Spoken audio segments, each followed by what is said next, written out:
Welcome to Grow Ahead. Today we are hitting a pretty heavy topic. We are going to talk about loss and how it affects us, things that we might try to get through it, um, and kind of share our stories. We have a guest with us today, so that is super exciting. Stephanie, do you want to introduce her? Sure. So today's guest is my sister, my youngest sister, Brittany. And she's going to share her story today on loss and things she has dealt with dealing with the topic. So, welcome, Britt. Thank you. Um, so I know each one of us has dealt with this in maybe several ways, in ways that might be harder than others. I'll kind of start. I have lost 6 very close friends of mine. 5 of them, well, one of them before I was even 16. Then 4 of them before I was probably even 21, but and then the last one before we even hit 40. And they've all been unnecessary deaths. I don't want to get into too much detail because I don't want families to be upset or anything like that. But each and every one of them having a different place in my heart and in my life and a different role. It hasn't been easy. And I can definitely say it doesn't get easier with each person that you lose. And one of the things that I have taken with me is that I don't want anyone I know that I truly love and care about to die in vain. And so if I can keep a piece of them, that I can carry on personality wise, or, a love of something that they share. One of my friends that passed away used to draw these really cute, very simple flowers. Like I've taught my kids how to draw those, and just little things like that. Plus also I teach my kids just different things in life by sharing their stories, so that if somebody else can have learned from their mistake or the accident or whatever, then at least they have a meaning to it. And sorry, I feel like I'm gonna cry. But that being said, I think as long as we're doing something to honor that person and to teach others from it, that at least there's something good coming from it. And I think even though loss and death is such a very heavy and hard topic, and something so difficult for a lot of us to figure out, it's just really important to let other people know that there's no right or wrong way to grieve. I've read so many things about, the 7 steps of grieving or whatever. I don't know if you always feel every single one of those steps or enter every single one of them. And I think you just need to handle it in the way that best suits you, and not listen to a lot of that. But I think we can get into that a little bit deeper. So I know I'm kind of glossing over a lot of it, but I just don't want to go into a lot of detail, like I said, just because a lot of the families, I don't know how much detail they want. And I know a lot of the families don't want their kids remembered in the way that their lives ended versus who they were when they were alive. And they were just truly amazing, loving, caring people. And it's sad that they were taken from us, far too soon. I think they could have done amazing things in this world, but that's my little story. Steph, do you want to share before we get into Brittany's? Sure. I was just talking to you actually about this, and we talked about it a little bit on the live stream we had a few days ago on Instagram. But while making this podcast and trying to get everything together, I had lost my maternal grandfather, and that I think hit harder than I anticipated it to, just because he played so many roles in my life and had so many hats. And he wasn't just my grandpa, he was my friend, he was like a mentor to me. We just had fun together. And um it was really hard, like when we first dealt with his loss, and it still is, but it was just, I don't know, like just wanting to hear them on the phone or wanting to go see them and knowing like you can't, like it's always that like initial shock in the beginning, like where it's like everything kind of sets in and you realize like, okay, like this person's not here anymore. And with him, it was just, he taught me a lot of like life lessons and different things. And, he'd joke around with me, and he was the only person that said my name with almost like without saying the A. So it would be like Stephanie, or like, especially when he was mad, he'd be like Stephanie, blah. And like, I don't know, it's just silly things like that you think of. And I don't know, that's just what helps keep me going on days where I kind of miss him or stuff like that, or certain songs I hear that are like happy songs he liked,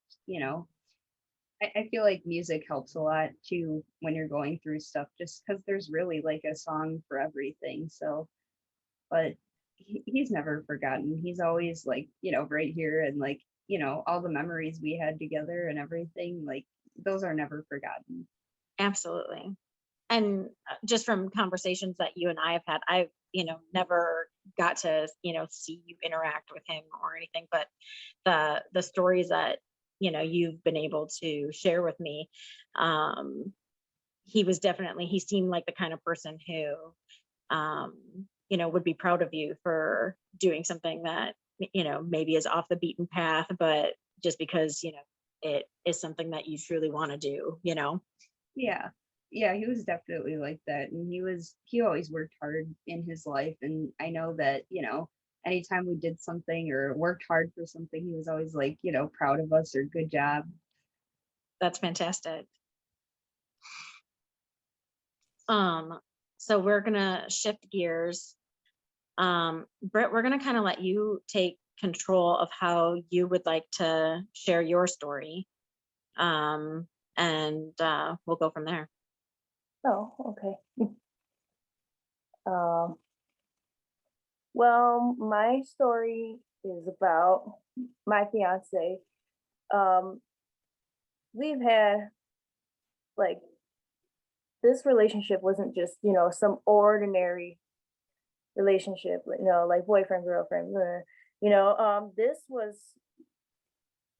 was something real that I like never felt. It was so honest, very raw, and that's what I loved about it. Even when there was a lot of imperfections, it still felt perfect to me. And you know, not everybody is perfect with like, especially having mental illnesses. Um, like to me, he felt like the most normal person I was ever with. Like compared to my exes, like they were, I guess, normal. but but for him to have so many mental illnesses, like he felt so normal to me. It just felt so right. And so him dealing with schizophrenia, PTSD, bipolar, depression, anxiety, um, he didn't seem like he struggled because he always had a really good poker face about it. He's always smiling, laughing, being his goofy self. And, he hid that so well that he was hurting so much on the inside. And that's what really killed me, was that like he never opened up about that, like how he truly felt. That's what I still kind of get upset about every day, just thinking about that. And maybe I was like, well, I wish I was better. Like I wish I knew more about it, you know. Um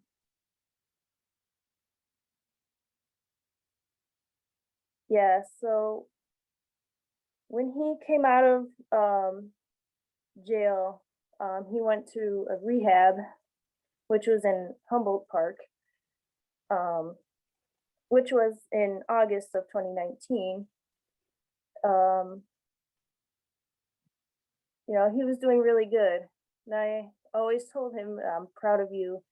This is so difficult, you know, just from everything he's been through in his life, he was very strong.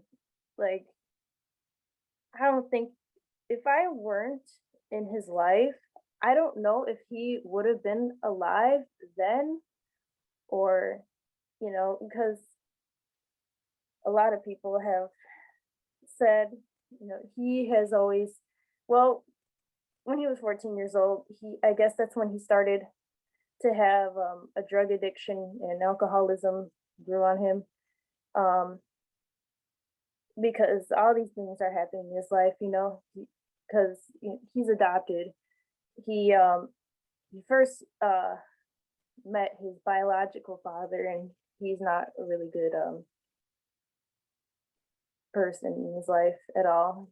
He showed him alcohol and drugs and where to get it, type of thing. Um, so going back into 2019, I would say in October, um, he relapsed. He went back to drinking alcohol right when he came out of rehab. Um, I was always worried whenever he drank alcohol because he has so many medications. Like, I don't know what is going to happen to him. And if he drank alcohol with all those, and, because I was always mad at him when he would drink. And I said, don't do that. I don't want to lose you. And other times, I guess that happened in the month of October.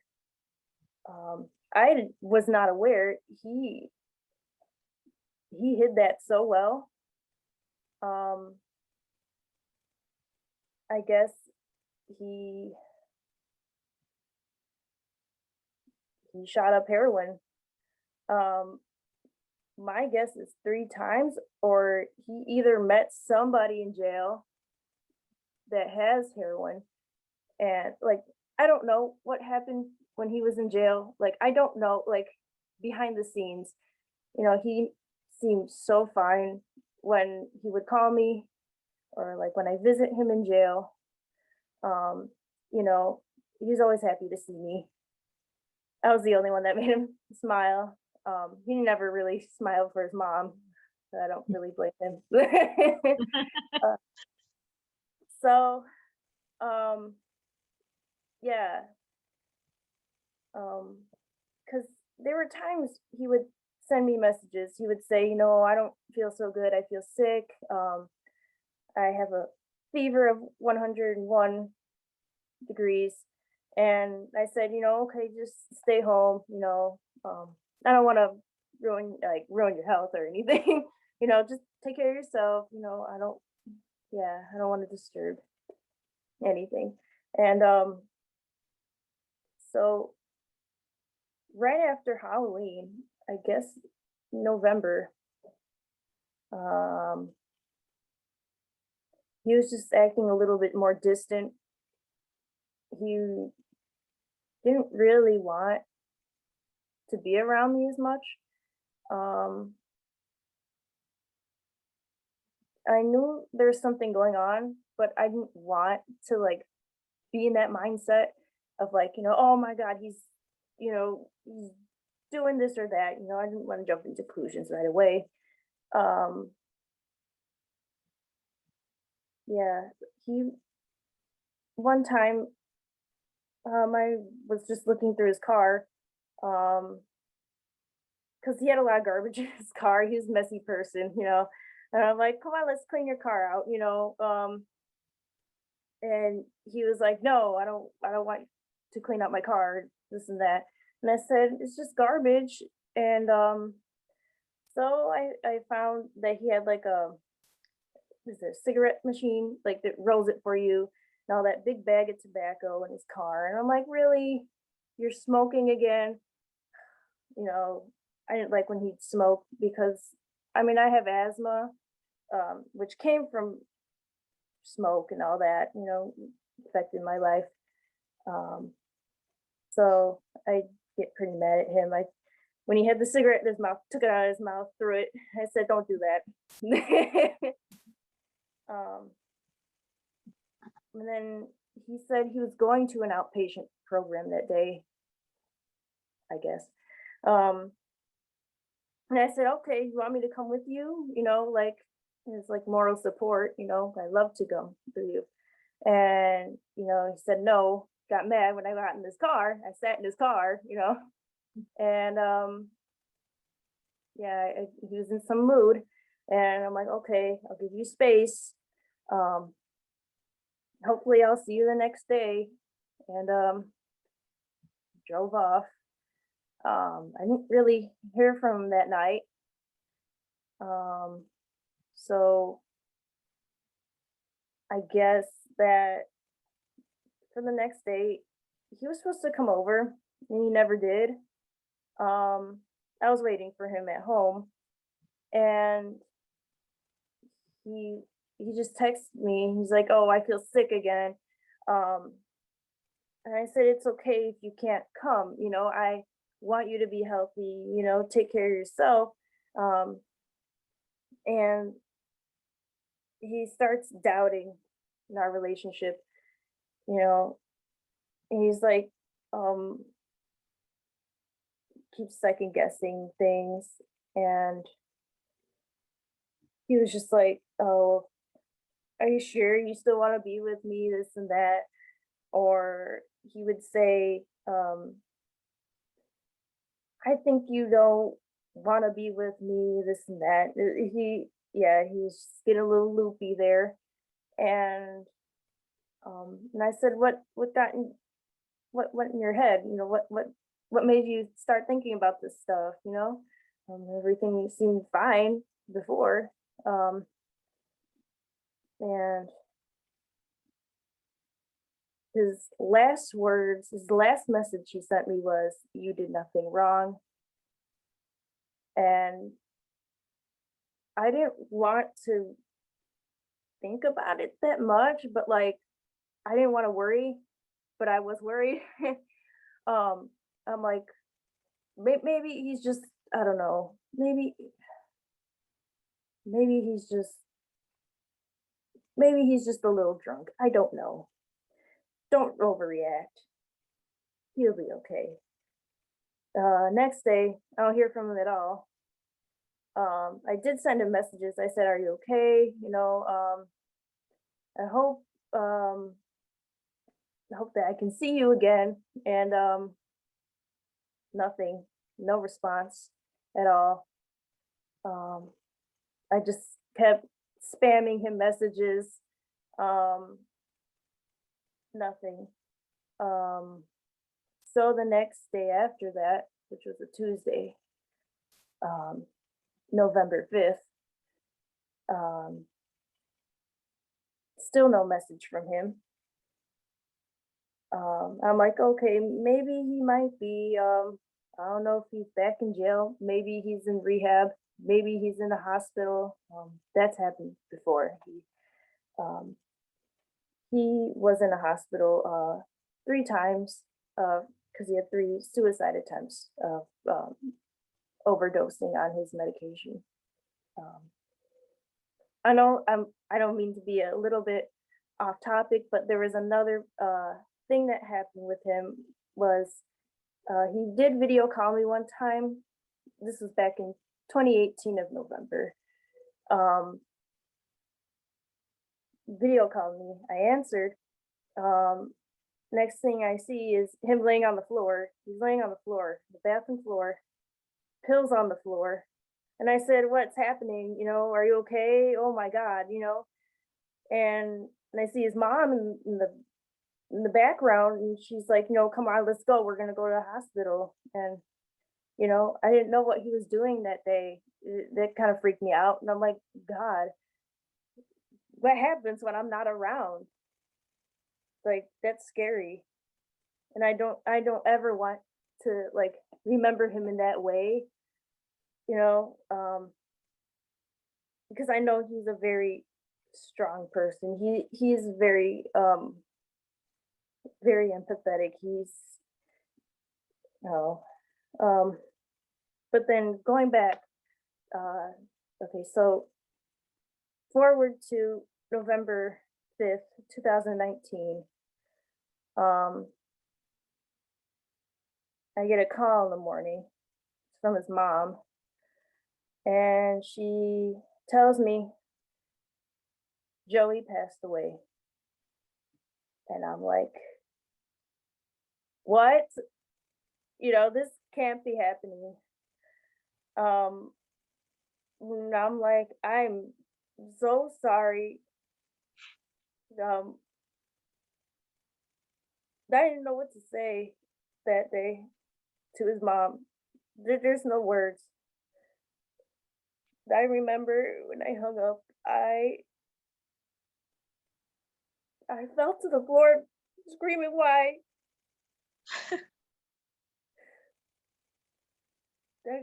I said, why? Why did this have to happen to me? He was the best thing that happened in my life, and he's gone. And I didn't know how to tell my mom about it, so I went up to my mom, my other sister, and I said, he's dead. They're, they couldn't believe it. I still can't believe it.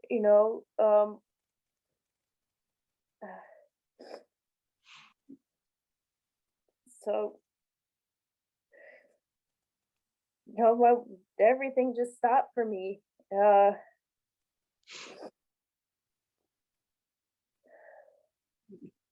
He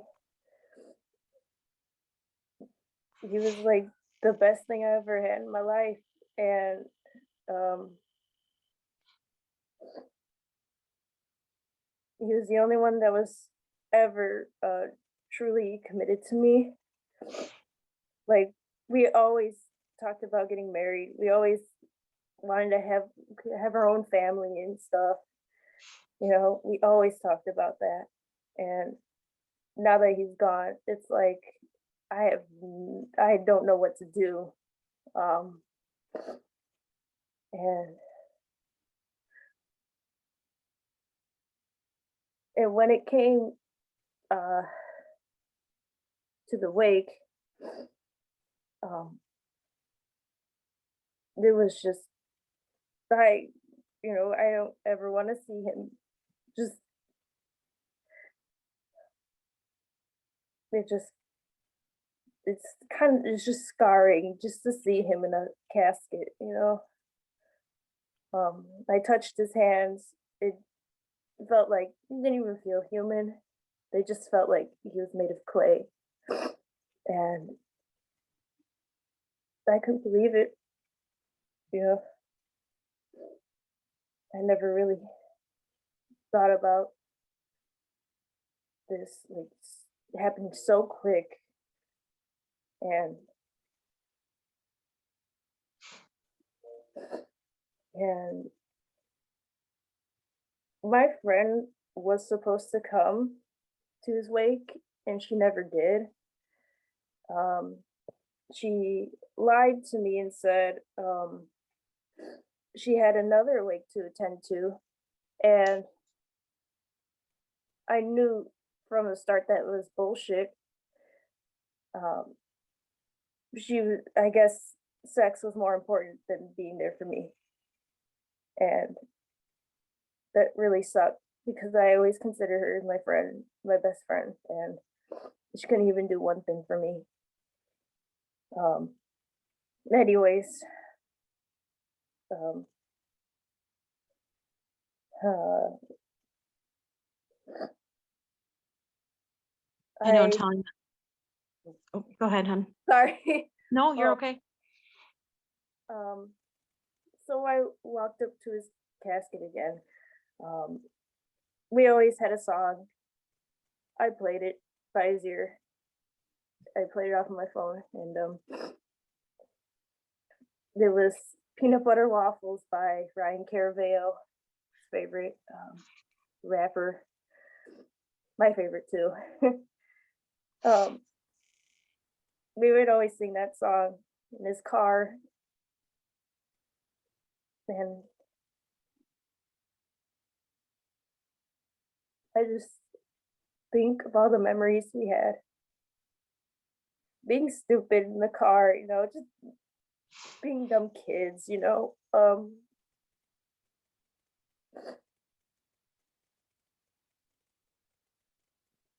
I always think to myself, I'll never have that with anybody else. Uh, so, a lot of people were looking at me weird um, when I did that, when I played the song.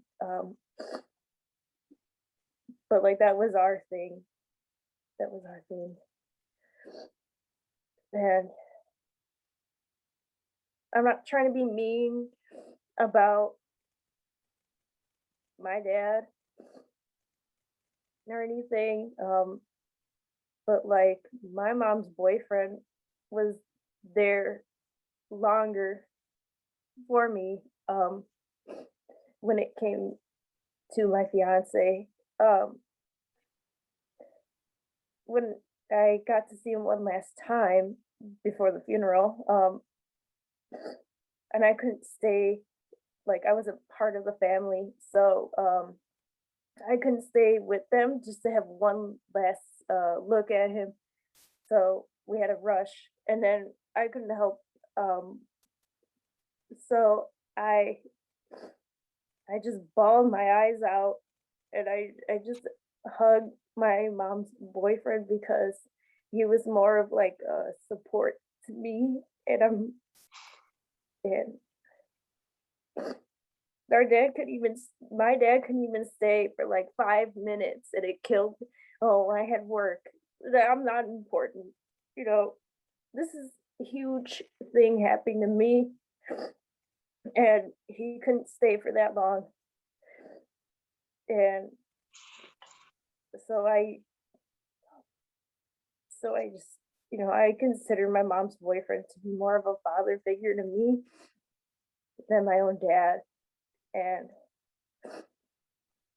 I had, like, just after all of that, his funeral, everything, I didn't even get out of bed. It was, you know, there's, I just felt I was in that mindset where there's nothing for me to wake up to. I don't get messages anymore saying I love you or just good morning, anything. And I just sat there just crying, just listening to all the songs that remind me of him. And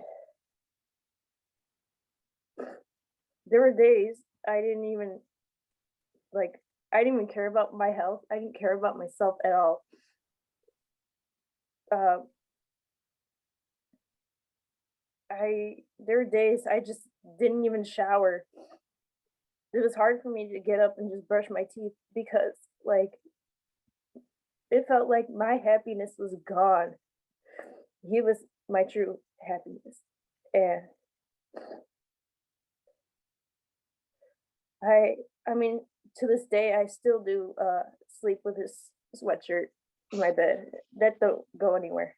It goes nowhere. I keep it on my bed. And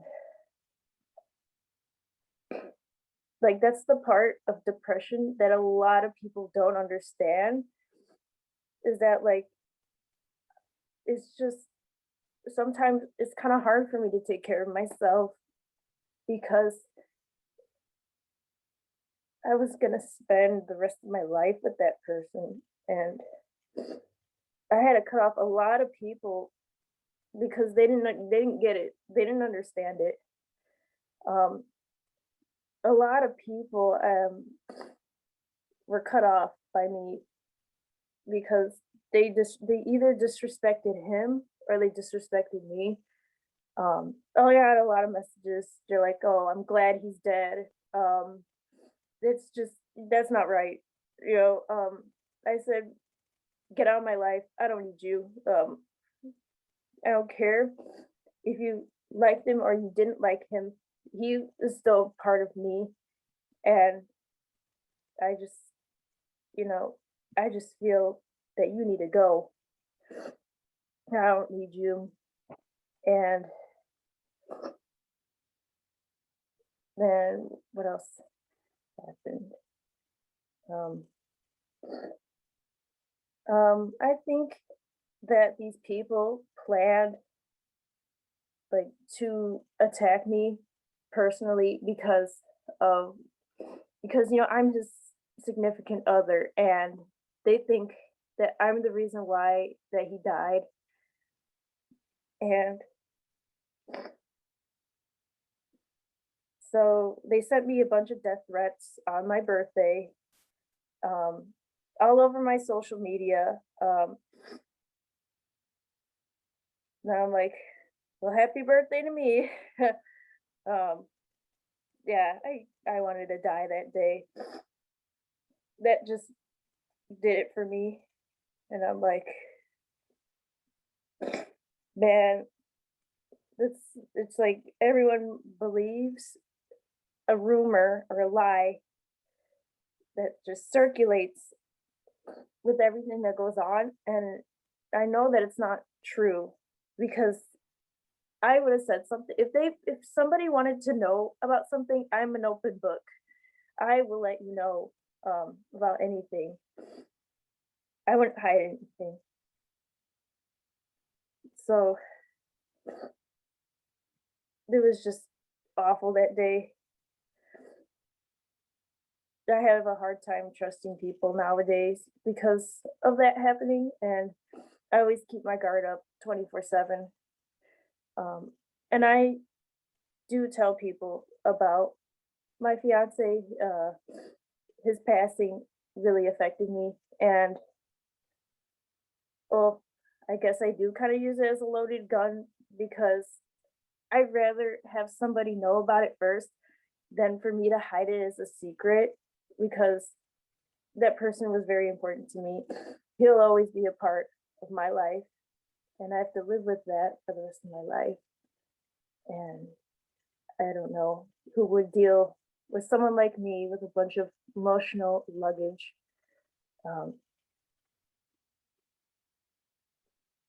But yeah,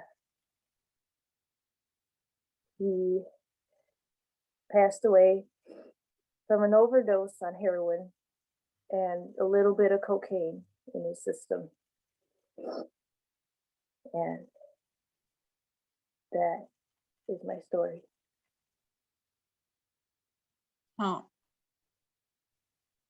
sorry, I cried a whole bunch during that. Thank you for being so open and honest, and for someone who claims to be guarded, you just let your guard down and you were vulnerable in front of whoever watches this. And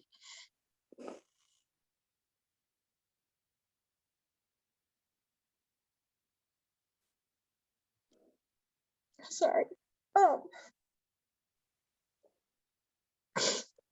if anyone hears this and you can help them by knowing that, so I don't know Britt personally, but as you can see, she has artwork behind her and she does amazing artwork, and she is continuing life. And sorry, no matter what, like,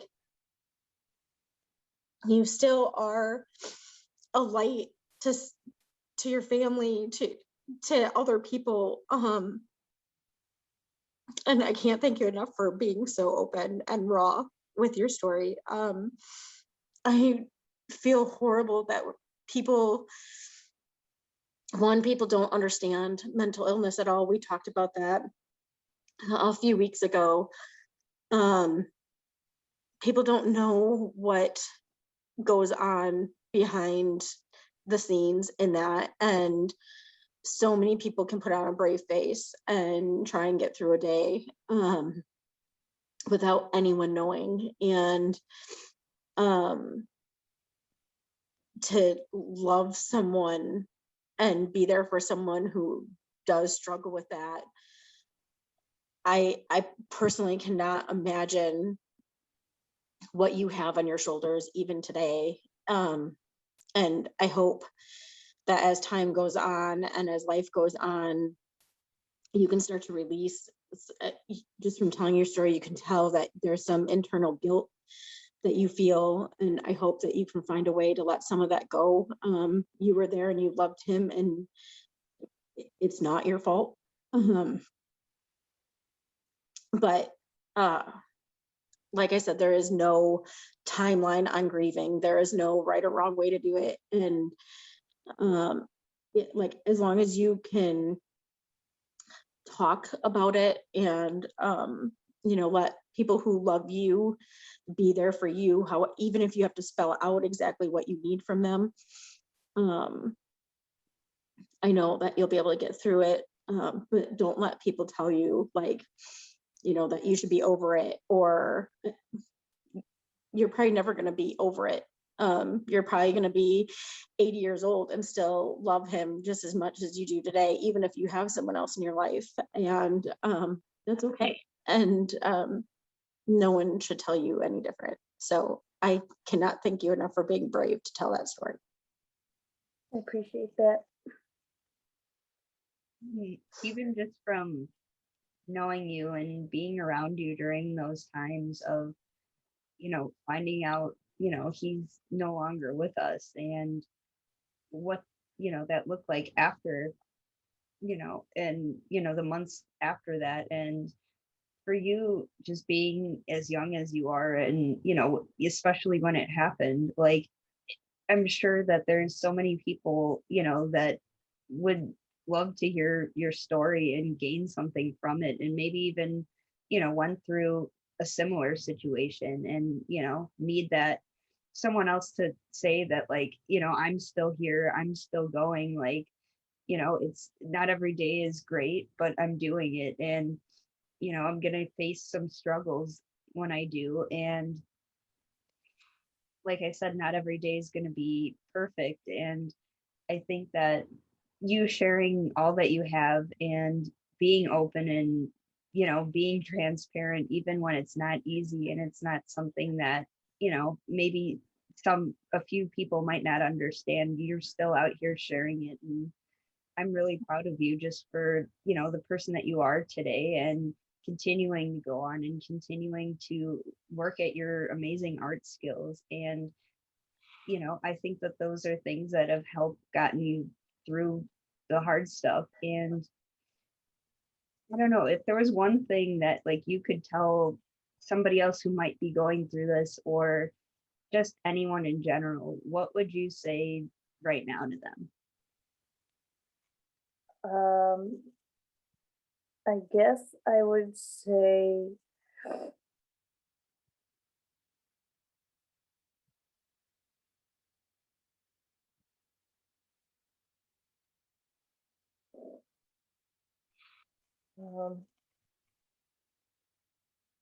well, honestly, I don't know what to tell them.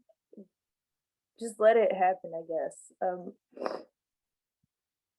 Like, but the thing is that don't try to physically harm yourself, and, because think about all the people around you that love you, that actually love you, not pretend. Um, like, think about your family, really do. Um, because they are your true friends. They will always be by your side 24/7. Um, even though if they don't get it, they're there they'll always love you. And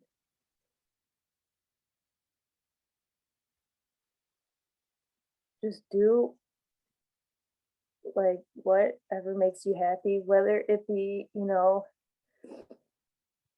writing something or just or like what I do, create artwork, listen to music, even if some of it kind of hurts, like certain songs remind you of somebody, do listen to that, even though it makes you think of them so much and all the memories, good and bad. Just really sit down and listen to it. And because in the end, one of those things will be your medicine. You do have something to live for.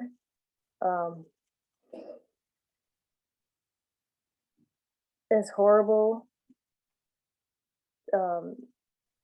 these things were, don't try to think about them as much. Really distract yourself from those things and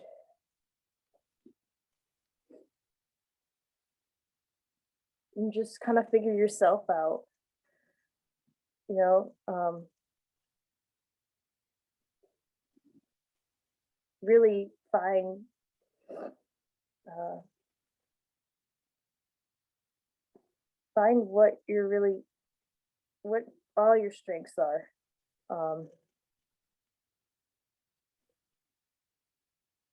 And because just being a human, we actually have all these powers, like to do whatever we want, like just really, really just, I don't know how to describe that, but like,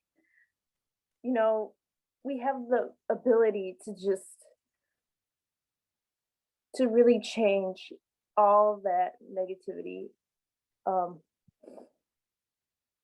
and really just accept it for what it is and try not to feel guilty because, well, been there, done that. I've always felt guilty about it, and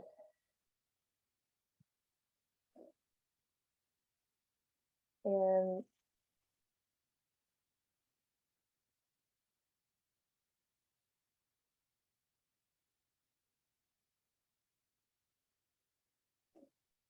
kind of like where I do tend to blame myself, or I would blame others, um, for what happened. Um, well, I'm not gonna lie about this. I did blame a few people for my fiance's death. I blame his biological father.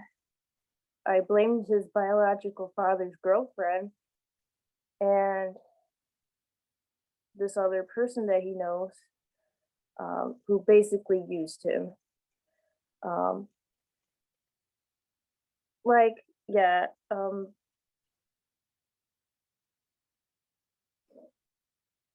yeah, I still do blame them. um, but I mean, if anything, don't beat yourself up about it because in the end, you know the truth. You know what happened. Um, and that's all that matters. Your truth matters. Um, just really, um, just, you know, just have some self-care. Even if it does, even if you think it's selfish, it's not. Um, it doesn't hurt. If you just want to be alone, you just want to be alone, and people shouldn't take it personal, you know, and just really sit down and think. Just think. It doesn't have to be about a specific thing. It could be just anything. You, want it to be.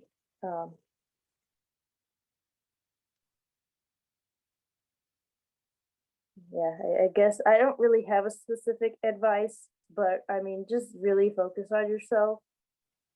Um, yeah, I don't know. Was there anything that people did or maybe didn't do while you were grieving that you wish they would have? um, I guess like not be selfish, like not be self-centered.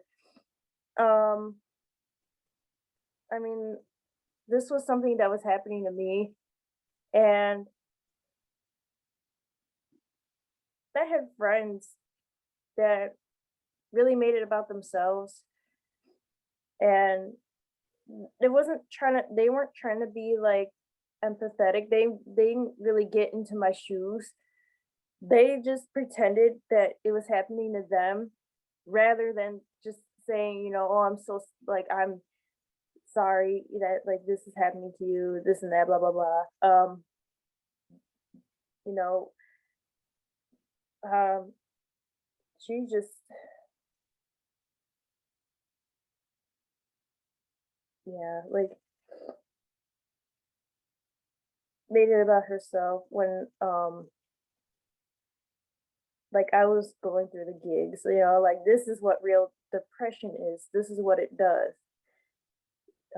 She didn't understand that, and she pretended she had depression.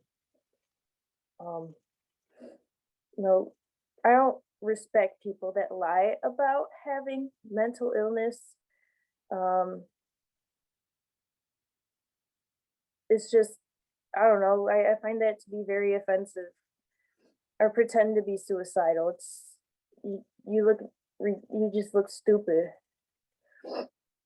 and it's like not it's not a joke. And my ex friend's boyfriend pretended to be suicidal. I don't know if it was just like a jab at me or something. It was just really disrespectful, and for him to say that when he's in a public place, like calm down. Not everything's about you.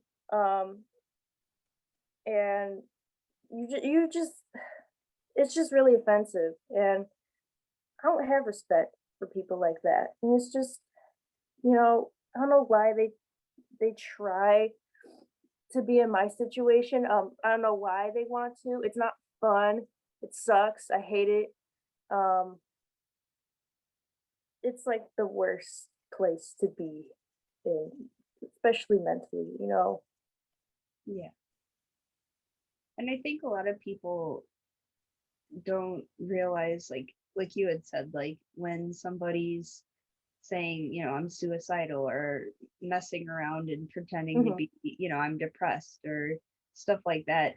And the same when people say, like the people that battle with anxiety, and someone says, oh my God, I'm having a panic attack, but they're not. It's almost making fun of or making a mockery of those who do struggle with those things. So it is frustrating because you're like, this isn't a joke. And I think when people pass away, people don't realize that people aren't just um it's not just black and white.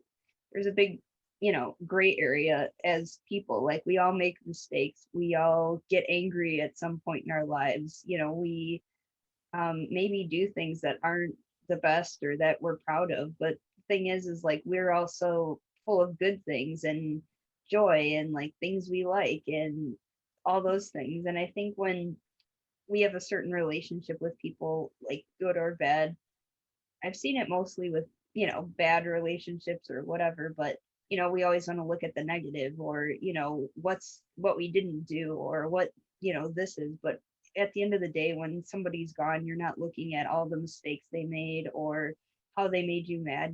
You look at who they were as a person and the impact they made on your life. And you think about like where you might have been if they, weren't in your life. And I think that those things are more important than, who is right or, making a mistake. And I think that you saw that side of him and, when other people didn't. And I think that's always hard, when passing, um, everyone's relationship with people is so different. Maybe your relationship with him was amazing and other people, can't say the same thing, but everyone's relationship with people is so different. And you shouldn't have to feel a certain way or pretend to act a certain way. Just feel how you feel.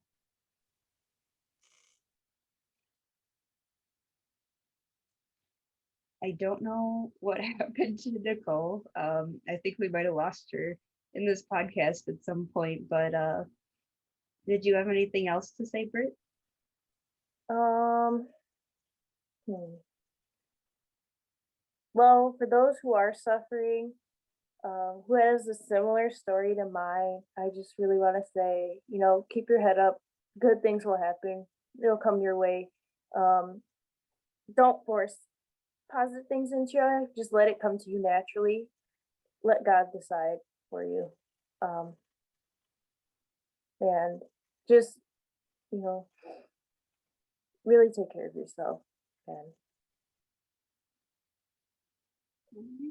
yeah, I don't really know what else to say.